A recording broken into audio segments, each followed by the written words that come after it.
मराठा आरक्षणावरून मनोज जरांगेंनी सरकारला दिलेली मुदत जवळ येते, तसं जरांगेंनी देखील आक्रमक पवित्रा घेतलाय। जरांगेंनी सरकारकडे आरक्षणासाठी आतापर्यंत काय काय केलं याचा लेखाजोखा मागितलाय आणि सोबतच छगन भुजबळांवर टीका केल्याने दोघांमध्ये देखील जुंपली आहे। पाहूयात। जरांगेंचा सरकारला 17 तारखेचा नवा अल्टिमेटम। भुजबळांना फडणवीस अजितदादांची साथ असल्याचा आरोप।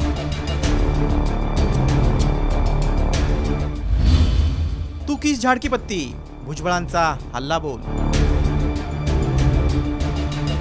मराठा आरक्षणासाठी मनोज जरांगे पाटलांनी सरकारला 24 ऑक्टोबर पर्यंतची डेडलाईन दिली आहे। ती संपायला अवघे काही दिवस बाकी असतानाच जरांगेंनी सरकारला नवा अल्टिमेटम दिलाय।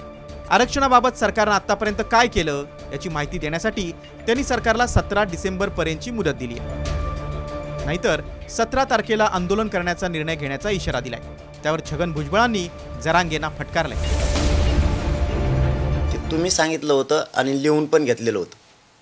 विशेष करून बच्चू भाऊंना सुद्धा आज सांगतोय आम्ही मीडियाच्या माध्यमातून की जे आपलं ठरलं होतं त्याबद्दल या सगळ्या मंत्री महोदयांनी आम्हाला 17 तारखेच्या आत सांगावं की तुम्ही जे आपलं लेखी ठरलं होतं त्यानुसार तुमची आत्तापर्यंतची कारवाई काय झाली।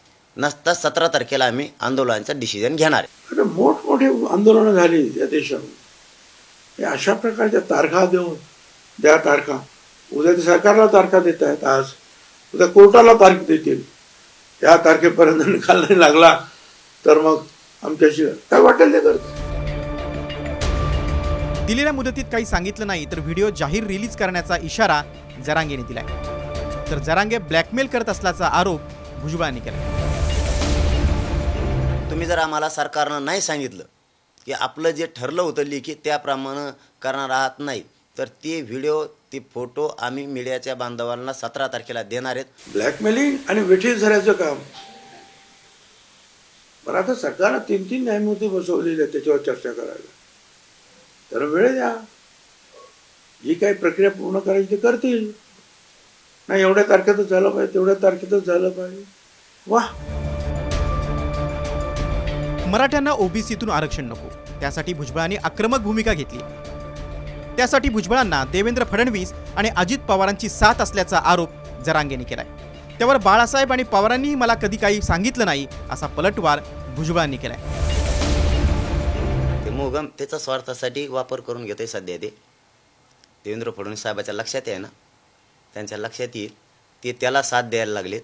फडणवीस साहेब सारखी अजितदादा सुद्धा त्याला साथ द्यायला लागलेत पवार।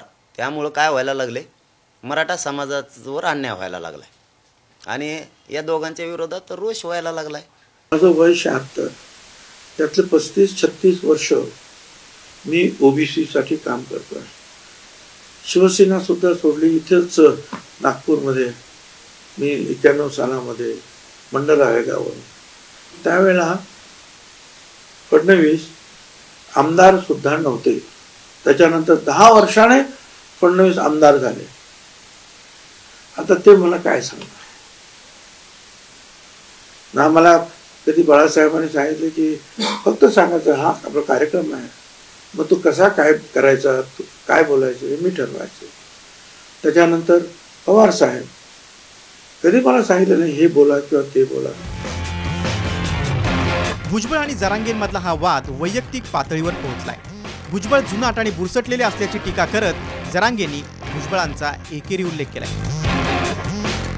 माया नको ना लागू, मला सगळं माहिती आहे। तुला आणखी तो मला आणखीन बघितलंच नाही मी काय रसायन ती। तू गप राह, माया नको अभ्यास करायला लागू। तू आहे ते टकोरचे की सगळं देतो आहे, गप पड तू। आपलं किती महापुरुष मला माहिती आहेत, काय आहे तू किती अभ्यास मला माहीत झाला। आता फक्त तुला शिक्का आहे, लय वर्षे तू अधिकाऱ्यांच्या जीवावरती राजकारण केलं, पद भोगले, हां जुनाट तू। त्यामुळं तेवढंच येतो ऐकड फक्त, बाकी काही नाही। बुरसाटलेले विचार आहेत, जुनाट बुरसाटलेले विचार। बोल नको तो मायाबद्दल काहीच। जो कोणी बोलला असेल त्याला म्हणा तू काय, मी फार मोठे मोठे लोक अंगावर घेतलेले आहे, तू किस झाड की पत्ती आहे। दरम्यान 17 तारखेला अंतरवाली सराटीत मनोज जरांगे पाटलांनी मराठा समाजातील धुरीणांची एक बैठक बोलावली। याच बैठकीत पुढच्या आंदोलनाची दिशा ठरणार आहे। मराठा समाज मुंबईमध्ये आंदोलन करेल अशी शक्यता गेल्या काही दिवसांपासून बोलून दाखवली जाते। या आंदोलनाचं स्वरूप कसं असेल हे 17 तारखेला स्पष्ट होईल। दुसरीकडे ओबीसींची ही शनिवारी वर्ध्यामध्ये जंगी सभा आहे, त्यामुळे आरक्षणावरून ओबीसी विरुद्ध मराठा असा संघर्ष तापलाय। ब्युरो रिपोर्ट, साम टीव्ही न्यूज।